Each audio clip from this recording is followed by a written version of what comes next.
Matin, on a envie de bénéficier de votre expertise. On parle de la levée de fonds en entreprise. C'est la question qui nous intéresse tout le long de ce mois et encore, et surtout aujourd'hui, on parle de la levée de fonds en entreprise et à quel moment une entreprise devrait-elle solliciter ou alors avoir envie de procéder à une levée de fonds pour réellement se positionner, pour réellement lancer ses affaires. Ça, c'est la question qu'on se pose ce matin.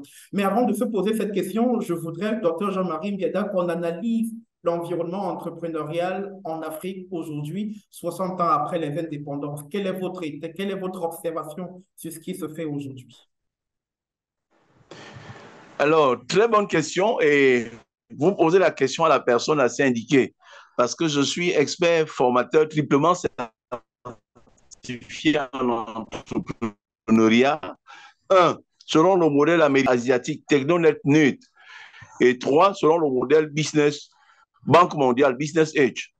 Alors, parler de l'entrepreneuriat en Afrique, je vais de temps en temps puiser dans l'expérience parce qu'en fait, ici au niveau du Cameroun, le patronat a été secoué par quelques turbulences et ils ont fait recours à un expert très qualifié avec beaucoup d'expérience, au moins 22 ans d'expérience au compteur, pour pouvoir essayer un peu d'éclairer leur prise de position. Et lors de mes tournées maintenant, j'ai fait une tournée dans le centre, ensuite à l'ouest, ensuite dans le Grand Nord. J'ai commencé par leur dire qu'il y a souvent une erreur qu'on fait souvent lorsqu'on parle de patronat. Donc, nous sommes là dans l'entrepreneuriat. Le premier entrepreneur dans nos pauvres pays africains, dans nos États africains, puisque nous sommes en train de parler des années 60 jusqu'à date, le premier entrepreneur, c'était d'abord l'État. Donc, on ne peut pas parler de l'entrepreneuriat sans omettre de parler de l'État. La preuve, l'État lui-même a ses entreprises qu'on appelle sociétés d'État. L'État, à un moment, se rend compte qu'il ne peut pas entreprendre tout seul. Il fait donc appel à un secteur privé, donc un peu de mélange d'État et un peu de mélange du secteur privé. Ça s'appelle des sociétés d'économie mixte, qu'on appelle aussi parfois sociétés parapubliques. Il arrive aussi que l'État lui-même estime qu'à lui tout seul, il ne peut par exemple pas faire le contrôle de la régulation dans le secteur des communications électroniques. Or, c'est le travail qu'il faisait avant. L'État met donc à côté ce qu'on appelle un établissement public admis qui remplit pratiquement des missionnaires comme une entreprise. D'ailleurs, l'écosystème des normes juridiques a dû évoluer pour faire en sorte que même les établissements publics administratifs soient, surtout lorsqu'on leur donne l'occasion de mener des activités à caractère industriel et commercial, l'État a fait évoluer ces textes et lui permettent aujourd'hui d'être régi par le texte OHADA. C'est-à-dire quoi? Vous menez en interne un système de comptabilité privée avec, bien entendu, hein, vous faites appel à la comptabilité OHADA, les comptes de la classe 1 jusqu'à la classe 8 pour la comptabilité générale, les comptes 90 engagement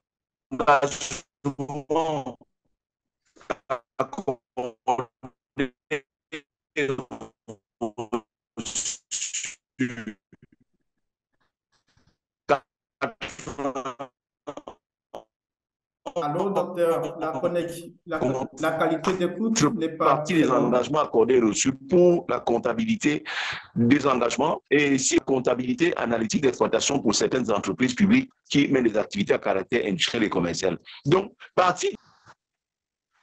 Aïe, qu'est-ce que. Là, c'est. Euh, allons-y, docteur, c'est bon. OK. Alors, j'ai commencé d'abord par parler donc de l'État patron, c'est-à-dire l'entrepreneuriat a été d'abord public, c'est-à-dire l'œuvre de l'État ou alors certains démembrements de l'État. Et l'État, à un moment, s'est senti essoufflé, comme il ne pouvait pas tout faire. Qui trop embrasse mal les trains. On a vu des cas, par exemple, où l'État mettait son entreprise en place pour développer le secteur de la riziculture. Et au lieu de développer donc la culture du riz, la transformation aussi de ce même riz, on a retrouvé ces entreprises parfois se livrer à ce qu'on appelle l'égarement par rapport à l'objet social. C'est-à-dire quoi? C'est l'entreprise chargée de développer le secteur de la riziculture qui court pour aller faire des ponts, ensuite pour aller faire des salles de classe, ensuite pour équiper ces salles de classe, ensuite pour faire des blocs pédagogiques. Donc, On est passé du secteur primaire, c'est-à-dire le secteur de l'agriculture, pour se retrouver totalement dans le secteur de l'éducation qui nous amène au secteur tertiaire. Face à cela, l'État a donc dû commencer à encourager le secteur privé, c'est-à-dire c'est là donc la naissance de l'entrepreneuriat privé.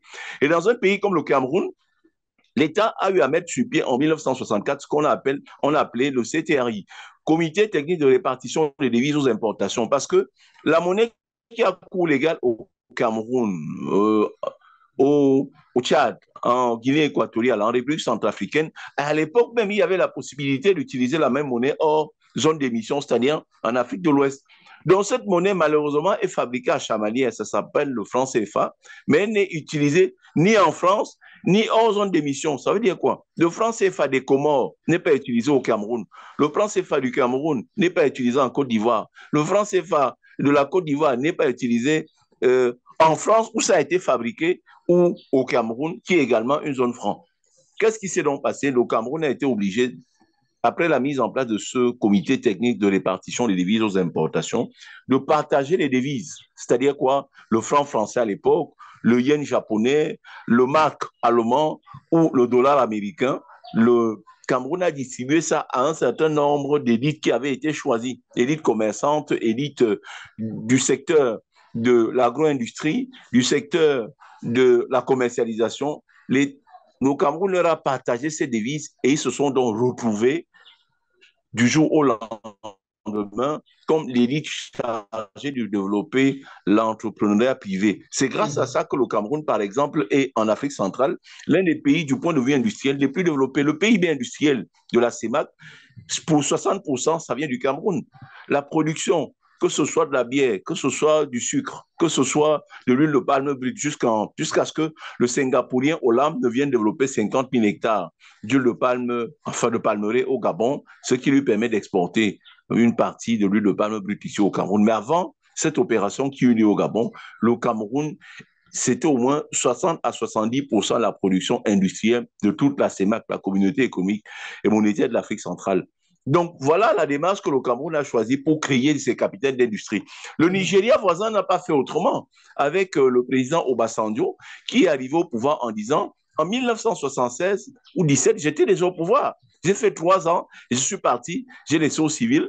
Quand je reviens presque 30 ans après, qu'est-ce que le monde entier devrait retenir de mon nouveau passage à la tête de l'État? Le Nigérian, le président Olusegun Obasanjo, a décidé de créer des capitaines d'industrie au Nigeria. Et il en avait décidé, a mis son curseur sur 10. Un Tony Olomolu dans le domaine de la banque, Dangote dans le domaine de l'industrie générale, hein, ça fait dans le sucre, ça fait dans le ciment, ça fait dans le pétrole, avec sa dernière raffinerie qui vient d'être créée. Et dans le domaine, par exemple, du transport maritime, il en a créé aussi. Dans le domaine des assurances, il a encore créé. Donc, de mon point de vue, un entrepreneur peut facilement se battre à l'état lorsqu'il est encore à l'état artisanal de lui-même. Mais s'il doit pouvoir s'élever et attaquer des marchés hors de ses frontières, il faut forcément et absolument l'intervention de l'État. Parce que si l'État n'est pas là, comment est-ce qu'un Sénégalais peut avoir l'agrément d'importateur de poissons au Cameroun si l'État sénégalais ne sait même pas que cet importateur est ici au Ok, Cameroun? Et justement, inversement, docteur, justement, parlons de cet entrepreneuriat embryonnaire parce que généralement, nous sommes dans une configuration où l'entrepreneuriat, on a, à l'aube des années 2000, dans plusieurs pays africains, on a prêché carrément, je vais utiliser l'expression, on a prêché l'auto-emploi et l'entrepreneuriat comme la porte de sortie, la porte de sortie face au chômage ambiant, face au manque d'emploi. On avait dit qu'il faut encourager l'auto-emploi et les Africains, à cœur joie, à bras le corps, ils ont embrassé, ils sont lancés dans l'entrepreneuriat. Maintenant, aujourd'hui, on parle justement de la question de comment on relance, comment on lance son entreprise quand on n'a pas d'argent. Les entrepreneurs qui sont connectés sur cette plateforme aujourd'hui veulent savoir, par exemple, comment on peut réussir une levée de fonds. Est-ce que la levée de fonds est l'idéal pour lancer une entreprise où il faut actionner sur un levier tout autre pour lancer son affaire, docteur? Alors, très bonne question. Pour lancer son affaire, je suis un peu paresseux, mais peut-être que sur la plateforme, il y a quelqu'un qui serait disposé à financer la production de mon livre. Je me suis rapproché d'une maison d'édition. On m'a proposé une production à compte d'auteur. J'ai estimé que c'était un peu de l'insulte. C'est-à-dire quoi? Intellectuellement, je me farcis le myocarde, l'esprit, la tête pour pouvoir concevoir. J'écris. La production à compte d'auteur veut dire que je vais donc produire, parce qu'en fait, la maison s'appelle Achète ou je ne sais qui. Et après, maintenant, lorsqu'on a fini d'imprimer, j'achète 200 premiers exemplaires. Je dis, mais pour faire quoi? J'ai déjà un petit nom. Donc, si je trouve quelqu'un qui est disposé, une maison d'édition qui est disposée à financer, j'ai au moins une vingtaine de livres déjà sur l'entrepreneuriat, sur le management, sur la gestion, sur la mise à niveau des entreprises, sur la levée de fonds, sur le financement syndiqué, sur le crowdfunding. Donc, j'ai ces éléments-là. Et votre question me permet donc de répondre de dire ceci en puisant donc dans un séminaire que j'anime depuis seulement 2004. Donc, ça ne rajeunit pas, on est presque à 20 ans. C'est sur l'entrepreneuriat durable. Et quelles sont les caractéristiques d'une idée de projet vendable? Parce qu'en fait, la levée de fonds est postérieure. L'entreprise doit d'abord être conçue, c'est une affaire conceptuelle, comme un bébé. Le bébé est conçu, l'homme donne le gamète mâle, la femme donne le gamète femelle, et puis les deux, le jour où ils se fusionnent, on appelle ça le zygote. Et après le zygote, maintenant, sur les 3 premiers mois, on va parler d'embryon. Après l'embryon, maintenant, le fœtus. Après, le bébé va naître. Ensuite, il va grandir. Il va être adolescent. Il va être adulte. Il va passer à personne de troisième âge. Donc, même dans le domaine de l'entrepreneuriat, c'est comme ça que les choses doivent être envisagées. Et en l'espèce dont je dis, tout commence d'abord par l'idée. L'entreprise que nous voyons aujourd'hui, que ce soit Conforama, que ce soit Microsoft, que ce soit tout ce que vous pouvez citer, c'est d'abord une idée à la base. Et dans mon séminaire, donc, je commence d'abord par indiquer les 3 caractéristiques d'une idée de projet vendable. Une idée de projet vendable doit être premièrement originale. Original, ça veut dire quoi? Tu te poses ces questions. Est-ce que je peux falsifier l'idée? Non. Est-ce que je peux contrefaire l'idée? Non. Est-ce que je peux imiter cette idée de projet? Non. Alors, l'idée est originale. Si à chaque fois vous dites oui, ça veut dire que l'idée n'est pas originale. Si vous produisez, vous sortez votre projet, en fait, vous aurez travaillé gratuitement pour les autres. Je prends un exemple. Quand la téléphonie est arrivée, la téléphonie mobile est arrivée ici, les gens faisaient ce qu'on appelait le call box et ils se battaient pour aller confectionner de grands kiosques qui leur coûtaient à peu près 850 000. Une fois que les gens ont vu le principe, le process de déploiement, on appelle ça le modèle d'activité dans un call box. Qu'est-ce qu'ils ont fait? Un petit tabouret, un gros téléphone qui est moche à tenir en main pour marcher avec, mais qui passe l'information. Et il s'asseyait là à côté, vous venez vous payer 100 francs. Allez, vous parliez et vous déposez le truc l'appareil au sol. Résultat de course, le call box ont pratiquement perdu parce que ces kiosques leur ont fait de confection de ces kiosques-là. Donc, à la base, commencez d'abord par demander est-ce que mon idée de projet est original? Si c'est original, je passe à la deuxième étape. La deuxième étape, est-ce que mon idée de projet est faisable? Je vais très rapidement. La faisabilité renvoie généralement au niveau des financements à mobiliser pour mettre en œuvre cette idée de projet faisable. Si je lance un projet pour le cas d'Abidjan, je n'ai rien en plongée maritime. Et on se rend compte que les marchés de plongée maritime interviennent une fois tous les 15 ans. Mais quel est le banquier qui va vous suivre là-dedans? Donc, ce n'est pas fait. Et il faut 1000 milliards pour cela. Ça ne sert à rien. Vous mobilisez beaucoup d'argent pour un marché qui n'est pas captif. Donc, vous allez perdre de l'argent dans ce cas de figure. Donc, quand le projet est faisable, cela indique simplement que le niveau de financement à mobiliser pour sa mise en œuvre n'est pas très élevé. Il est moyen, il est accessible. Et enfin, la troisième caractéristique d'une idée de projet vendable est la suivante.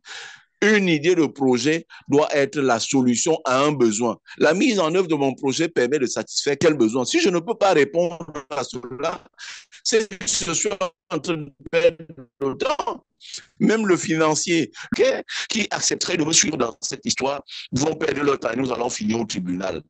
Si je me résume en disant, je commence d'abord pas par la recherche de fonds, mais plutôt par mon idée. Est-ce que mon idée de projet est vendable? Oui. Et originée, faisable. Je coche, deuxième point. Et est-ce que la mise en œuvre de mon projet, mon idée de projet est la solution à un besoin? Je spécifie très bien le besoin. Est-ce que c'est un besoin physiologique? Est-ce que c'est un besoin de sécurité? Est-ce que c'est un besoin de reconnaissance? Est-ce que c'est un besoin d'appartenance ou alors c'est un besoin de réalisation de soi? J'ai cité très rapidement là quelques 5 niveaux de besoins de la pyramide de Maslow. Alors, quand j'ai répondu à cela, c'est une très finie. Il est original, faisable, solution à un besoin. La deuxième étape maintenant, c'est moi-même. Là, j'étais dans ma tête, je reviens maintenant à moi-même. Quelles sont les caractéristiques d'un bon promoteur de projet? Le promoteur de projet doit savoir prendre le risque. Et il existe en la matière 3 types de risques. Le risque du joueur qui est très élevé, il ne doit pas le prendre. Et le risque du banquier qui, lui, est très bas. Le banquier ne prend aucun risque. Le banquier va vous demander à apporter le business plan. Il a déjà un instrument qui lui permet de son argent qu'il met dans, ça fait déjà, il réduit le risque. Ensuite, il demande une sûreté personnelle, donc un avaliste. Et ça fait un deuxième instrument pour couvrir le risque. Ensuite, il demande une hypothèque, un troisième instrument pour couvrir le risque. Ensuite, il demande on appelle ça des lignes de contre-garantie, c'est-à-dire vous allez chercher par exemple une compagnie d'assurance qui va vous délivrer la ligne de contre-garantie. C'est le cas de la COFAS, Compagnie française d'assurance du crédit à l'exportation. On peut dire pareil pour Euler qui est allemand ou l'autre également qui est italien. Donc, les compagnies d'assurance de crédit à l'exportation, c'est une pratique courante dans les pays industriels, dans les pays développés, qui aident donc leurs industries locales à vendre sur le marché international. Alors, le banquier, je prenais ce cas pour dire que le banquier ne prend aucun risque. Donc, vous, en tant qu'entrepreneur, vous devez éviter de prendre le risque du banquier parce que c'est presque le risque zéro, ou alors le risque du joueur parce que c'est un risque extrêmement élevé. Quel est le type de risque que vous devez donc prendre? C'est ce que nous appelons le risque de l'entrepreneur, qui est donc comment? Un risque modéré, un risque mesuré, un risque calculé, un risque dont la survenance lui permettra toujours d'avoir des mesures de restauration, des mesures de mitigation, telles qu'il ne va pas disparaître entièrement. Prenez le cas de quelqu'un qui a, par exemple, 20 camions. Les Nations Unies le sollicitent pour envoyer, je prends un exemple très simple, 4000 tonnes de produits sur la République centrafricaine, 4000 tonnes de produits à raison de 30 tonnes par camion, ça fait 14 camions. Il prend tous les 14 camions, il met en route pour annoncer un moment. Il peut accepter en disant aux Nations Unies, je le fais, mais ça va se passer pratiquement en 4 voyages. Premier voyage, je mets 3 camions. Deuxième voyage, je mets 4 camions. Troisième voyage, donc je vais progressivement, tel que même si je perds 3 camions, il m'en reste encore 14. Même si je perds la deuxième vague de 5 camions, il m'en reste encore une bonne douzaine. Donc voilà comment l'entrepreneur doit faire. Lorsque vous avez traversé cette étape-là, maintenant, vous réalisez ce qu'on appelle votre business plan. Le business plan, c'est la boussole de votre activité. Le business plan, c'est cet élément qui va vous permettre d'orienter votre activité, de mieux le comprendre. Et enfin, j'aime bien définir dans le cadre de mes formations le business plan comme votre projet hors de votre tête. Parce que le business plan, c'est des idées, certes. C'est votre projet hors de votre tête et très loin de vous. Voilà la définition que je souhaite que vous reteniez. Le business plan, lorsque j'ai rédigé mon business plan de production des BRSA, boissons rafraîchissantes sans alcool, à partir des produits qui sont disparaîtus d'abord, je pourrais par exemple dans le cas de Boba, il y en a en grande quantité, mais les gens ne pensent pas souvent à utiliser ça. Je pense à un projet comme ça, je rédige ça, je dépose sur une plateforme. Quelqu'un lit mon business plan aux États-Unis et est intéressé à rentrer dans l'actionnariat. Ça veut très bien dire qu'il a compris. Donc, votre business plan est tel que celui qui le lit doit pouvoir comprendre votre projet, comprendre la structuration du projet, comprendre le statut juridique, comprendre également son emplacement ou alors sa zone d'impact, sa zone d'intervention, les avantages ou à tout le moins les avantages que les bénéficiaires du projet vont tirer et enfin, on appelle ça les conditions financières du projet, c'est-à-dire pour sa mise en œuvre, il faut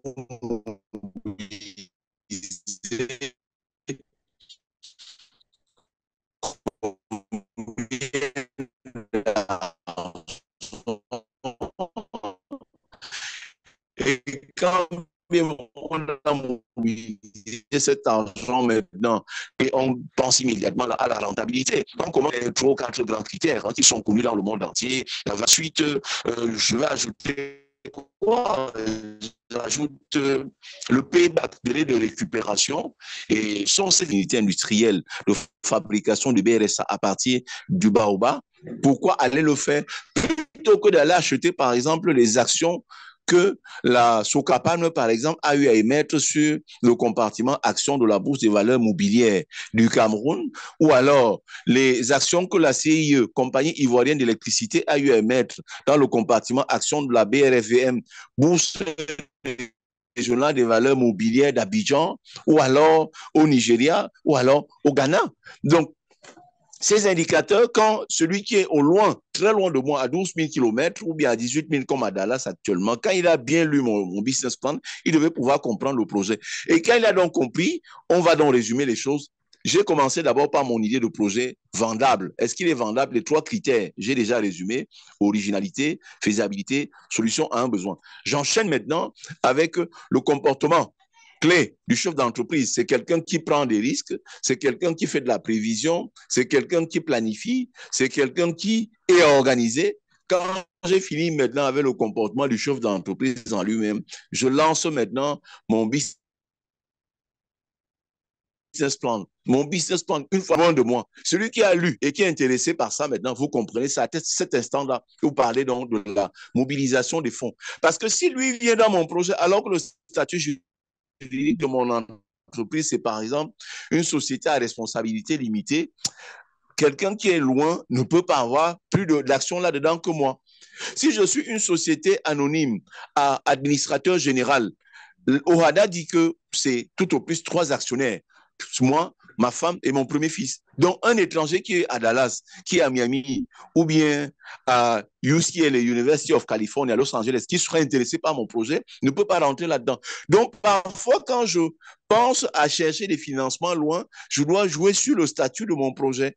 Généralement, on souhaite que mon projet ait un statut de société anonyme, c'est-à-dire une société par action. Donc, celui qui veut rentrer là-dedans n'est pas encombré par quelques obstacles juridiques que ce soit. Et quand c'est le cas maintenant, si vous n'avez donc rien aussi à cacher à celui-là, retenez que c'est la transparence qui va être de mise maintenant.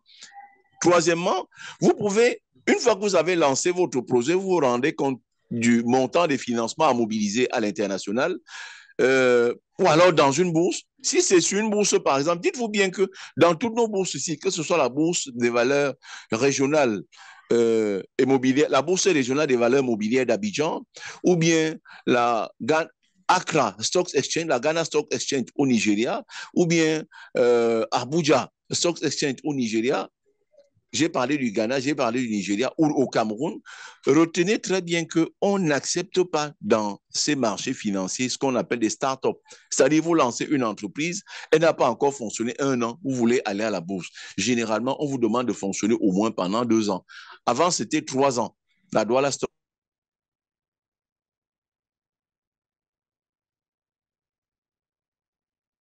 Exchange. Mais maintenant, on a ramené ça à 2 exercices. En termes de TAFI, tableau financier de ressources emploi, qui a été remplacé depuis la réforme de 2017 par ce qu'on appelle la TFF, c'est-à-dire tableau de financement. Le fond reste le même.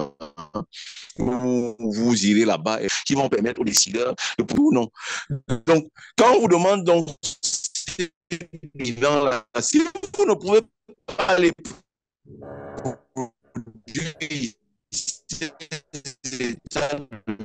dans ces états de synthèse, le marché financier qui accepterait de vous recevoir à la disposition de tous les actionnaires qui malheureusement ne sont pas forcément au siège de ton entreprise. Je suis allé au Ghana, mais quand je demande aux actionnaires, c'est pour ça qu'on parle de société anonyme, quand je mets dans des actions, quelqu'un peut être en Amérique latine, au Guatemala, et acheter ses actions. Quelqu'un peut être au Nigeria, acheter ses actions. Un autre peut être dans l'océan Indien, à l'île Maurice, par exemple, acheter ses actions. Ou le dernier peut être même aux îles Samoa, ou bien en Océanie, et acheter ses actions. Et qu'est-ce qui l'oriente donc à acheter ses actions? C'est uniquement vos états financiers. C'est uniquement les informations financières que vous voulez bien leur partager sur ce qu'on va appeler les normes prudentielles de gestion de votre activité en termes de solvabilité et de rentabilité. Sur cette base-là, il peut donc rentrer avec vous et vous aider, bien entendu, à conduire votre aventure un peu plus loin. Donc, si j'ai à me résumer, la levée de fonds, ce n'est pas le début, ça ne commence pas par là. Ça commence d'abord par l'idée. Et quand j'ai l'idée maintenant, je vérifie, est-ce que mon idée de projet est vendable? Si c'est oui, alors je vais vérifier dans la critérologie. Il y en a trois. Est-ce que est-ce que mon projet est faisable? Est-ce que mon idée de projet est la solution à un besoin? Oui. Alors je passe à la deuxième étape, c'est-à-dire analyser les caractéristiques d'un bon promoteur d'affaires, d'un bon promoteur d'entreprise que je suis. Je regarde donc, est-ce que je sais planifier? Oui. Est-ce que je sais prendre les risques, c'est-à-dire le risque de l'entrepreneur? Oui. Est-ce que je sais respecter les engagements accordés? Oui. Parce que c'est ça le gros souci. Je vous ai dit tout à l'heure que j'étais expert certifié en entrepreneuriat selon le modèle américain, Management System International. Ça sort des États-Unis d'Amérique. Ils nous ont accrédité à cette formation. Il n'y avait que 9 comportements clés de ces entreprises qui doivent pouvoir les rendre performants. Mais au niveau de l'Afrique, nous avons été obligés d'ajouter un 10e comportement que nous appelons le respect des engagements souscrits. Chez nous, ici, ailleurs, quand quelqu'un te dit qu'il va te payer de l'argent, il n'est pas en train de blaguer, il te payera. Quand quelqu'un te dit, viens lui vendre une marchandise à crédit, il te payera au bout de 2 mois ou 3 mois ou 10 jours ou 20 jours. Il va le faire. Alors que dans beaucoup de nos pays africains, la parole des chefs d'entreprise ne compte pas. L'intention des chefs d'entreprise est toujours malfaisante. Quelqu'un va vous recruter, vous travaillez, si vous êtes un cadre, vous êtes censé travailler pendant 3 ans, renouvelable une seule fois, et puis votre contrat est mué en contrat à durée indéterminée. Or, chez nous, ce n'est pas ça. Quelqu'un peut travailler pendant 2 ans. On dit, bon, on va encore recruter d'autres personnes pour travailler comme toi. Si tu veux, on remet ton compteur à zéro et tu reprends. Nous sommes souvent, en tant qu'auditeurs, allés dans beaucoup d'entreprises où on a vu des gens qui étaient là depuis 10 ans et qui n'avaient jamais été considérés comme travailleurs dans la maison. Et ces gens travaillaient au niveau de la comptabilité, malheureusement, je dis malheureusement parce qu'en fait, ils faisaient du bon travail, un excellent travail. Nous, auditeurs, avions de la peine à déceler une quelconque faute de travail dans ce qu'il avait fait lorsqu'il avait établi les états de synthèse de l'entreprise, le bilan, le tableau de flux financiers, le compte d'exploitation ou les états annexés. Donc, c'est des gens qui étaient très compétents, mais malheureusement, nos chefs d'entreprise, véreux parfois par leur comportement, qui ne respectent pas ce qu'ils disent, étaient obligés de faire en sorte que les gens travaillent un peu au noir. Donc, nous, personnellement, pour ce qui est de l'entrepreneuriat moderne, on conseille à ces chefs d'entreprise d'être des gens qui honorent, qui respectent les engagements qu'ils ont souscrits. C'est-à-dire, quelqu'un rentre chez moi, s'il est un cadre, la période d'essai, c'est 3 mois, renouvelable une seule fois. Si je ne le veux pas, je le mets à la porte. Mais si je le maintiens, son contrat s'est mis en contrat à durée indéterminée. Et désormais, il fait partie de mes effectifs. Et bien plus, on attire l'attention des chefs d'entreprise que la période d'essai n'est pas la période pendant laquelle on utilise un salarié sans le payer. Le Code du travail, pour ne prendre que le cas du Cameroun, nous sommes là en 1952, c'est le premier Code du travail qui n'avait pas seulement cours au Cameroun, ça s'appelait le CETOM, Code de travail d'outre-mer. Donc, dans tous les territoires d'outre-mer, pour ce qui était de la France, c'est ce code-là qui avait cours là-bas. Et le Cameroun a voté son premier Code du travail en 1967, le deuxième en 1974, et depuis 74, un troisième code est arrivé. Malheureusement, c'est le seul qui date du 14 août. Mais si je suis un cas de 3 mois, renouvelable une seule fois, et pendant la période d'essai, si au 7e mois, par exemple, j'ai été confirmé au 6e mois, et au 7e mois, on me donne, par exemple, 500 000, mais pendant la période d'essai, j'ai toujours les mêmes 500 000. Nos chefs d'entreprise ne le comprennent pas de cette oreille. Ils ont comme l'impression que pendant la période d'essai, c'est un peu du gratuit. Entre guillemets, ça s'appelle du sassaillé. Ici, les gens peuvent comprendre ça. C'est-à-dire, monsieur, tout le monde peut manger sans demander combien ça coûte parce qu'en fait, c'est la période d'essai. Non, la période d'essai n'est pas une période pendant laquelle le salarié travaille sans être payé. Non, c'est une période pendant laquelle on assiste à 2 événements. Premièrement, le salarié vérifie si les conditions d'hygiène et de salubrité dans cette entreprise peuvent lui permettre d'être performant et à la hauteur des attentes que le chef d'entreprise passe en lui. Et deuxièmement, le chef d'entreprise, pendant la période d'essai, vérifie aussi si Parce que le diplôme, généralement, ce n'est qu'une présomption de compétence. Donc, si l'ingénieur qui vient de recruter, l'ingénieur des travaux, l'ingénieur des conceptions, l'ingénieur général qui vient de recruter est à la hauteur de ses attentes, lui, chef d'entreprise, s'il veut, par exemple, faire de la manganimétrie en interne, est-ce que c'est normal qu'il aille ailleurs alors qu'il y a un grand laborantin chimiste diplômé de l'école de génie chimique et des industries minérales de l'université de Gandéré? Il va dire non. Si moi, j'ai, par exemple, je suis dans le domaine de la foresterie, mais je veux virer dans le domaine de la mine. Je viens de recruter un jeune diplômé de l'EGEN, école de géologie et d'exploitation minière. Et sur le terrain, le monsieur ne reconnaît rien. Il ne connaît pas ça s'appelle les indices minéraliers, que ce soit en termes de gypse, que ce soit en termes de cobalt, que ce soit en termes d'or, que ce soit en termes de diamant. Le monsieur ne reconnaît rien de tout cela. On n'a pas besoin de le conserver pendant 8 ou 10 mois. Au thème du troisième mois, on peut facilement le mettre de côté. Donc, je fais un focus sur on appelle ça le stage en entreprise, la période d'essai, pour que les chefs d'entreprise comprennent très bien que ce n'est pas pendant la période d'incroyable. Le salarié n'a pas le droit au salaire. Non, non, il doit être payé le plus naturellement du monde.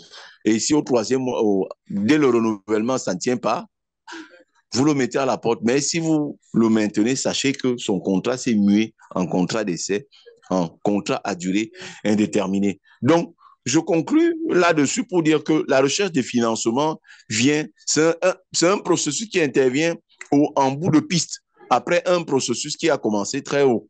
C'est-à-dire quoi? L'idée du projet, ensuite l'entrepreneur lui-même, ensuite maintenant, on a son business plan qui peut quantifier le volume de financement dont j'ai besoin pour la mise en œuvre de mon projet. Et une fois que cela est fait, je peux donc savoir quel est le nombre d'actions que je vais aller mettre sur le compartiment des obligations, le compartiment des actions dans le marché financier. Et les gens qui ont donc acheté ces actions deviennent donc copropriétaire de mon entreprise et je dois avoir donc de bons comportements vis-à-vis de, je ne suis plus une entreprise, une société de personnes, mais plutôt une société de capitaux. Et il y a un comportement que je dois afficher vis-à-vis de mon avant en achetant des actions pour entrer dans le haut de bilan de mon entreprise. Merci beaucoup, docteur Jean-Marie Bédet. Il nous reste une dizaine de minutes à passer ensemble. Quelques questions. Docteur, quelles sont les bonnes orientations pour un jeune entrepreneur qui a de belles idées, qui manque de moyens pour les matérialiser, tout en ayant en tête la notion de planification, prévoir l'organisation du contrôle, de gestion de risque? Comment arriver à immortaliser son idée quand on n'a forcément pas de l'argent? Comme je l'ai dit tout à l'heure, regardez d'abord l'idée, parce que je vous ai dit, toutes les idées de projet ne sont pas vendables. Une idée de projet qui n'est pas originale, elle ne sera pas vendable. Une idée de projet, je vous prends un exemple actuellement. Dans le monde entier, le gaz carbonique est en train de poser de graves soucis à tous les donneurs d'ordre. Imaginez-vous que vous lanciez votre projet maintenant, le gaz carbonique c'est CO2. Et vous trouvez donc une méthode qui vous permet d'enlever le O2 pour mettre le H2. Donc, vous êtes en train de transformer le gaz carbonique, qui est une solution, à un combustible. Donc, à partir de votre gaz carbonique, vous fabriquez non seulement l'oxygène à part, mais vous fabriquez également, vous parvenez par exemple à connecter le H2. C'est-à-dire quoi? Le gaz carbonique est un problème pour les uns et pour les autres, mais pour moi, c'est une source d'énergie. Mais le premier, toutes les banques sont disposées à vous financer. Je vous prends un autre exemple. Un pays comme le Kenya, pour ce qui est de sa capitale Nairobi, 30% de son énergie consommée là-bas, c'est de l'énergie à partir de la biomasse. C'est-à-dire quoi? On prend les ordures ménagères, on les incinère et puis on sort de l'énergie par là pour alimenter les maisons, pour alimenter même une partie des industries, sans oublier maintenant l'éclairage public. Or, regardez dans des pays qui n'ont pas conçu cette démarche-là, les déchets, les ordures ménagères restent encore un bourreau pour eux, c'est-à-dire qu'il faut payer quelqu'un pour venir ramasser et aller jeter tout simplement. Or, quand celui-là jette, ça dégage des drues de soufre. Qui fait ça? Qui capte dans ce petit drue à travers une torchère pour brûler? Quand on a jeté ces ordures, un liquide qui coule, qu'on appelle le jus de la décharge, ça s'appelle techniquement le lixial. Et enfin, je vous prends notre exemple pour demander aux jeunes de mettre l'accent sur l'originalité. J'encadre à peu près 400 PME que je forme depuis ces 20 dernières années. Et parmi ces PME, une petite étude qui a consisté à leur dire, à les séparer en deux groupes. Premier groupe, 5 PME. On leur a dit, une fois que vous récoltez votre cacao, vendez ça bord champ. Le kilogramme était vendu à 1000 francs. Deuxième groupe, on leur a dit, on va faire une transformation. Premièrement, nous avons fermenté le cacao. Et comme nous avons un niveau de technologie sommaire, le jus qui sortait de là s'est déversé dans la nature. Si nous avions une technologie plus évoluée, nous aurions pu capter également ce jus-là pour fabriquer le jus de cacao, pour fabriquer le whisky de cacao. Ça, voilà une ressource qui a été perdue parce que notre niveau de technologie est sommaire. Mais la deuxième étape maintenant, ça a consisté à sécher le cacao comme tout le monde. Au lieu de le vendre, nous avons broyé. Nous avons obtenu la poudre de cacao. Deuxième étape, nous avons obtenu le beurre de cacao. Avec 5 kg de beurre de cacao, nous vendons, à l'époque, nous soldions, avant que beaucoup de gens ne rentrent là-dedans pour produire, on était à 15 000 francs quand nous soldions. Avec 5 kg, on obtenait 3 kg de beurre de cacao et 3 kg de poudre de cacao. La poudre de cacao, quand nous la soldions, c'était à 2 000 francs. Fois 3, ça fait 6 000. Le beurre de cacao, le kilogramme soldé, 1 kg à 15 000. Fois 3 kg, ça faisait 45 000, plus 6 000, ça faisait 51 000. Regardez, dans le premier cas de figure, où il n'y a pas eu d'originalité, on a récolté, on a séché, on a vendu, on a obtenu 5 000 francs. Dans le deuxième cas, où il y a eu un peu d'originalité et on a pensé à la transformation, on est passé à 51 000. Donc, à un jeune, je lui conseillerais davantage de mettre le curseur sur l'originalité de son projet. Si son projet n'est pas original, son projet n'est pas faisable, son projet ne répond pas à un besoin, pour moi, il est en train de perdre du temps. Il va rarement trouver un financier, que ce soit un financier classique, que ce soit une tontine, que ce soit des institutions financières non bancaires, que ce soit un certain projet étatique. Je vous prends le cas, dans un pays comme le Bénin, le Togo ou bien au Cameroun, il y a un guichet au niveau de l'allemande qui apporte à l'échelle micro, hein, c'est-à-dire quoi, quelqu'un qui veut développer une petite porcherie derrière la maison, on peut lui apporter un appui jusqu'à hauteur de 500 000 ou 650, c'est-à-dire 1 000 euros maxi. Même ces gens qui ne font pas des financements, qui font ce qu'on appelle techniquement des financements à fonds perdus, ne seront pas intéressés à vous suivre dans votre projet une fois qu'il est établi que ce n'est pas original. Parce qu'un projet original dure. Un projet original met beaucoup de temps sur la durée. Regardez que tous les projets qui étaient nés sur la base de l'imitation ont eu à disparaître. Je vous ai pris l'exemple de quelqu'un qui veut, par exemple, faire le call box et il constitue tout un kiosque qui lui coûte beaucoup d'argent, il s'enferme là-dedans et il essaye un peu de vendre je ne sais quoi. Les gens peuvent facilement imiter son projet et le marché captif qui lui était réservé sera désormais partagé entre lui et tous ceux qui ont imité son projet. Or, quand ils ont imité, ils ne lui ont pas versé les droits d'auteur. Ils ne lui ont versé aucun frais, aucune prime, ce qui fait qu'il aura donc travaillé pour ces gens-là. Donc, un jeune qui se lève, pour moi, chaque fois qu'il y aura une idée de projet original, il y aura toujours un financement pour vous suivre. Il n'y a pas de débat. Contre, si vous faites ce qu'on appelle, j'ai été à la fonction publique avec un frère, nous avons été appelés à faire valoir nos droits à la retraite, on nous a payé nos primes 3 millions. Nous sommes allés au quartier, nous avons vu une femme qui avait une petite machine à popcorn, qui avait un modèle d'activité extrêmement sommaire. On branche au mur, on met les popcorn, le maïs à l'intérieur, ça éclate, on appuie un petit bouton en bas, ça sort en dessous et on ensage 50-50, on vend. Si nous tous, nous voulons fonctionner en ces thèmes, il est certain qu'au bout de 6-7 mois, ça ne va plus marcher. Le frère a acheté un taxi. Allez, j'achète aussi un taxi comme lui et nous étions peut-être 200 à être appelés à valoir nos droits à la retraite. Voilà 200 taxis qui arrivent dans la ville comme ça. Aucune étude n'a été faite, aucun business plan n'a été fait, aucun compte d'exploitation n'a été dressé. Allez, hop, nous allons perdre de l'argent comme ça. Donc, pour moi, lancer son projet, ce n'est pas toujours mauvais de se référer à un spécialiste.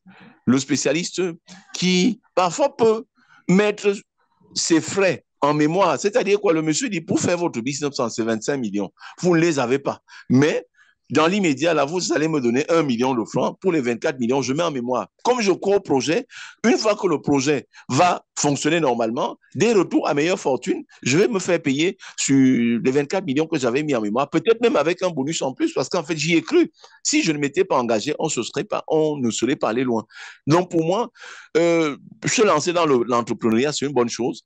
Se faire accompagner, écouter beaucoup les spécialistes, écouter beaucoup les experts, c'est encore une très bonne chose.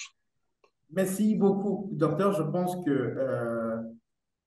euh, la question venait de Sylvie Bintou, je pense Sylvie Bintou Kalambayi, depuis la RDC, je pense qu'elle a eu la réponse à sa question. Il y a aussi une autre question. Bonsoir, docteur. Déjà, merci pour cet enseignement magnifique. Pour ceux qui sont à court d'idées originaux à mettre en œuvre, que pensez-vous des modèles de représentation comme les franchises, les BPO, à savoir Business Processing Outsourcing, pour entreprendre? Non, non. Ce qu'il est en train de dire, je ne partage pas cet avis. La franchise, ce n'est pas que quelqu'un soit à court d'idées. La franchise même, c'est quoi très rapidement? La franchise, c'est une sorte de catalyse, une sorte de catalyseur pour votre activité. Je vous prends un exemple, c'est sans publicité.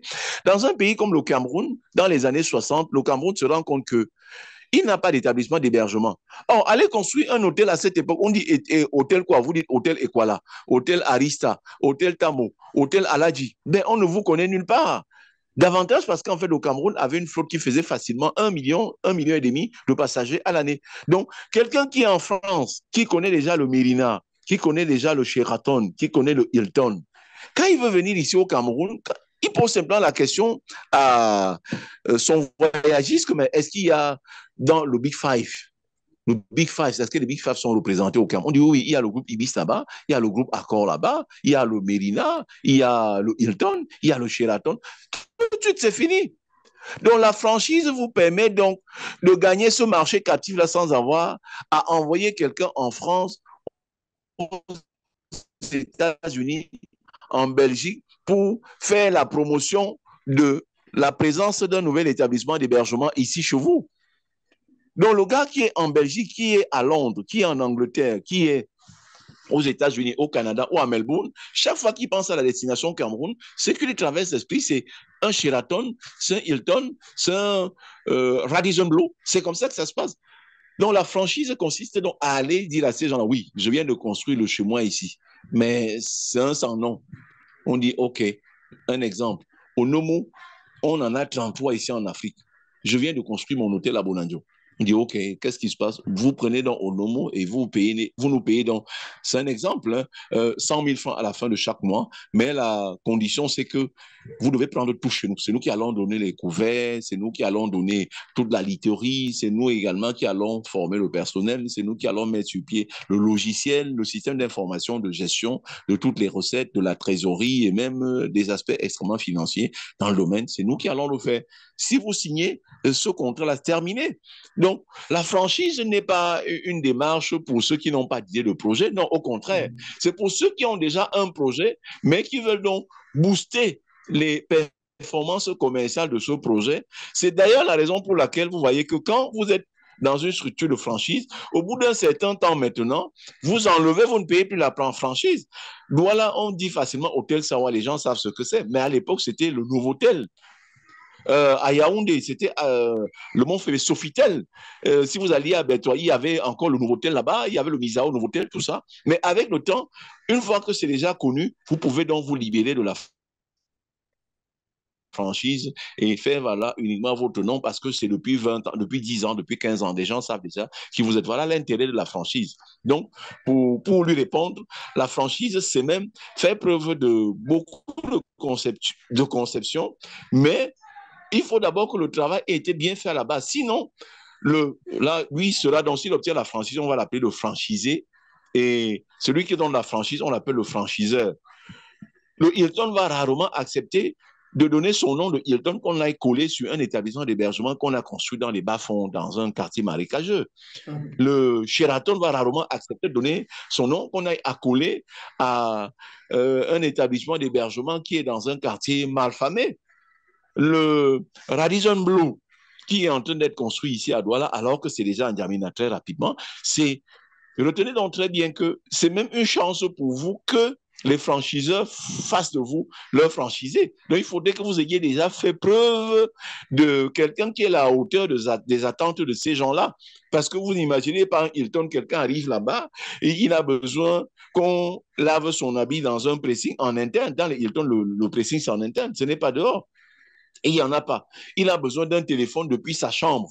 En tant qu'Hilton, il n'y en a pas. Il a besoin de regarder un film dans sa chambre, il n'y en a pas. Ce n'est pas possible. Donc, je conclue là-dessus pour dire que par rapport à la question qu'il a posée, aller même vers la franchise, c'est avoir déjà traversé le cap d'un start-upper. C'est-à-dire que vous avez déjà un nom, vous avez pu faire vos preuves, et puis c'est sur la base de cela que vous allez donc voir le franchiseur. Mais je conclue aussi, il peut aussi arriver que certains franchiseurs t'accompagnent dans l'opération. Vous prenez la CNPS au Cameroun, qui a déjà un grand immeuble, et il veut transformer ça en hôtel Radisson Blu. Et quand il fait donc venir Radisson,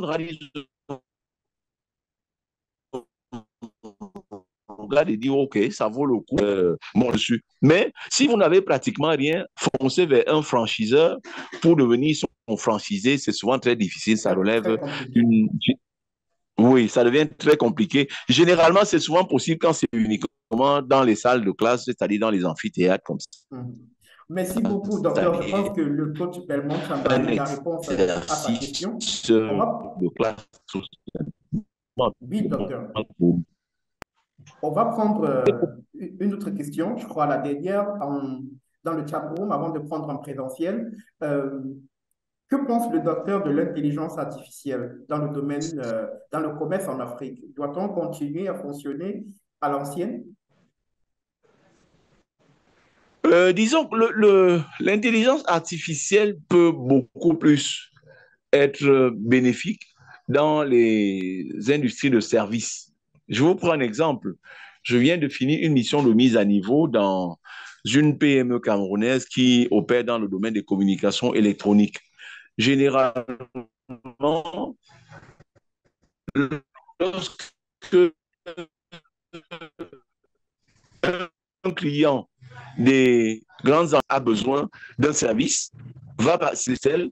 Alors, Orange va donc sur l'entreprise dans laquelle j'étais fait de la mise à niveau pour dire, bon, va donc sur le terrain et puis tu fais ton pré-diagnostic, tu viens me dire si ce que ce client est en train de demander est possible. Et il revient et le monsieur reste là pendant parfois 2, 3, 4 jours à faire son rapport de terrain avant d'envoyer. Alors que, et là je le dis parce que c'est un dossier sur lequel je suis, nous envisageons de développer pour le compte de cette PME un logiciel à l'image par exemple de ChatGPT, d'intelligence artificielle, si bien que quand le monsieur va sur le terrain, il a tout programmé. Le jour où il rentre par exemple dans la ville, il est allé à San Medima, il a fait tout son travail, il est rentré le week-end. Le lundi, pendant les 30 premières minutes de la journée, il a simplement imprimé son rapport que le logiciel d'intelligence artificielle lui a permis de monter. Il corrige quelques fautes là-dessus immédiatement, il imprime normalement et il envoie chez le client. Donc, c'est dans ces couloirs-là que l'intelligence artificielle, de mon point de vue, peut être d'un atout très déterminant. Parce que ne l'oubliez pas, l'intelligence artificielle est adossée sur l'informatique. Or, vous voyez que le monsieur qui a énormément bénéficié de l'informatique s'appelle Bill Gates.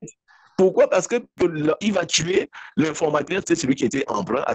Le chat GPT, c'est quoi? Il dit non, tu ne peux pas comprendre, c'est très compliqué parce qu'en fait, on a monté ça sur un SGBDH, système de gestion de base de données hiérarchie relationnelle, tu ne comprends rien. Est-ce que tu comprends? Toi-même, tu dis que tu ne comprends pas. Il était content de ne pas te faire comprendre cela. Mais regardez, tout ce que les gens font, tout le monde est photographe aujourd'hui, tout le monde peut snapper, tout le monde peut streamer.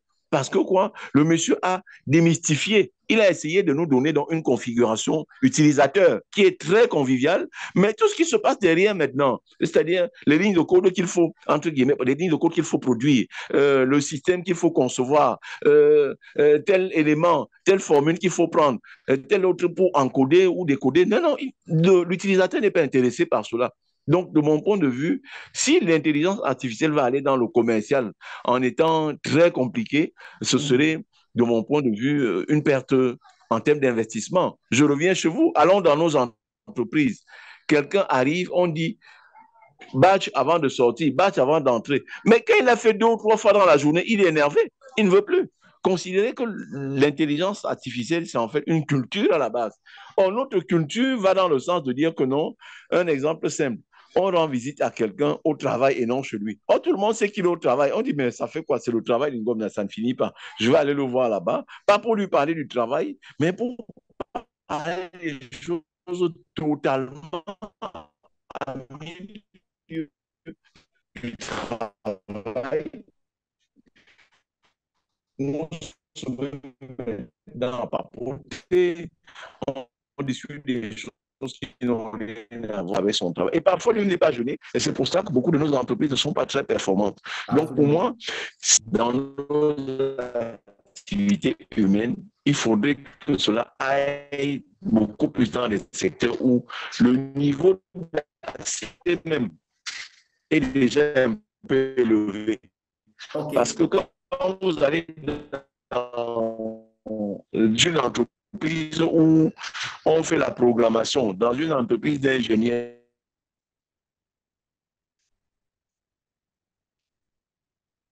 quelqu'un... Docteur, vous êtes muté. Allô? Allô? Oui. Okay. Donc, voilà ma position muté par rapport à la généralisation de l'intelligence artificielle.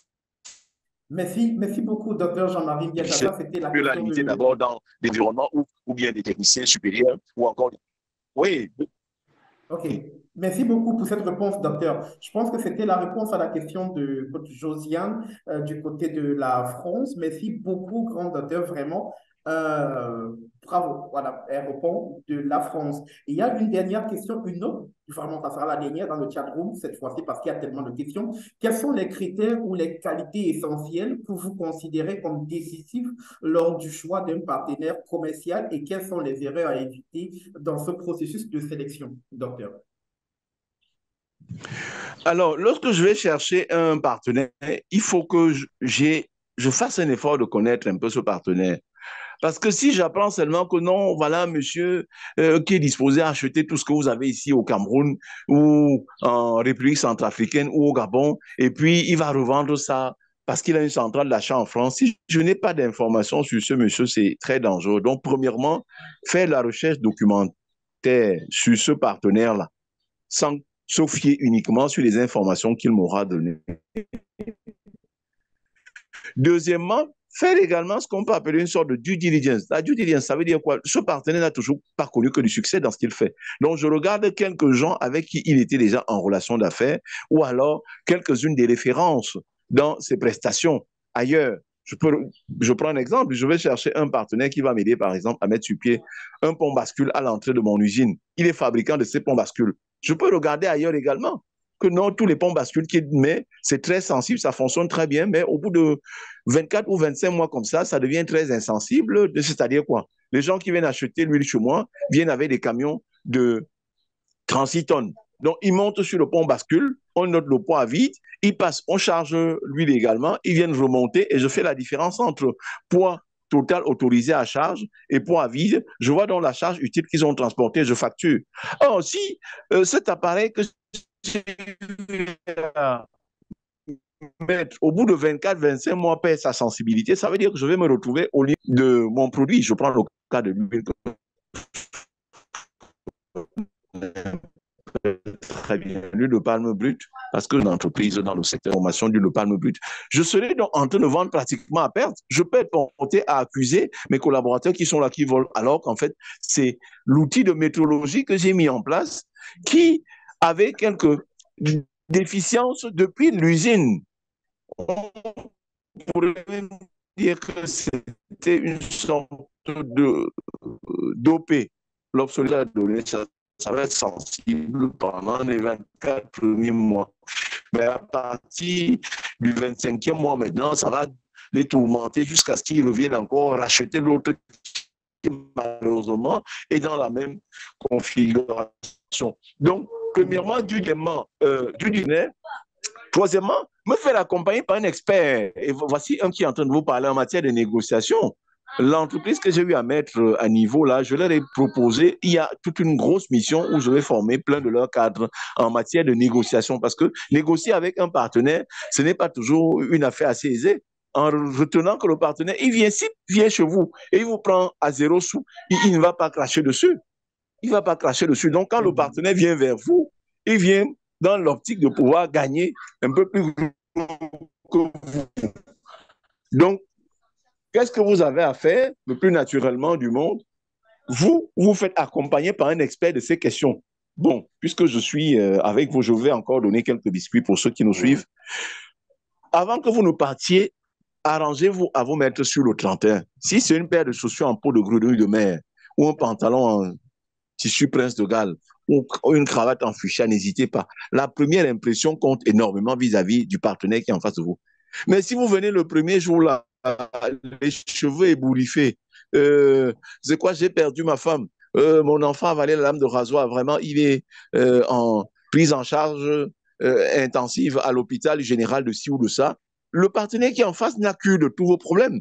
Quand vous le faites, vous vous affaiblissez vis-à-vis de lui. Or, vous devez aller devant lui en tant qu'un lion, en donnant comme l'impression que vous n'avez même pas besoin de lui. C'est lui qui est en train de forcer. Donc, vous présentez tel que physiquement, on ne voit pas avoir une quelconque faiblesse de vous. Voilà le troisième conseil que je vous donne. Et quatrièmement, maîtriser le dossier sur lequel vous allez lui proposer le partenariat et faire un effort d'avoir à citer même dans une moindre mesure, entre guillemets, un bluffé, si c'est possible. Vous pouvez citer peut-être 2 ou 3 exemples qui ont déjà été faits à gauche ou à droite. Pas le bluffer, pas pour aller dans le sens du mensonge. Hein. Bluffer, ça veut dire quoi? Un exemple simple. Il y a un partenaire qui va venir installer une ligne de raffinage de la palmisterie.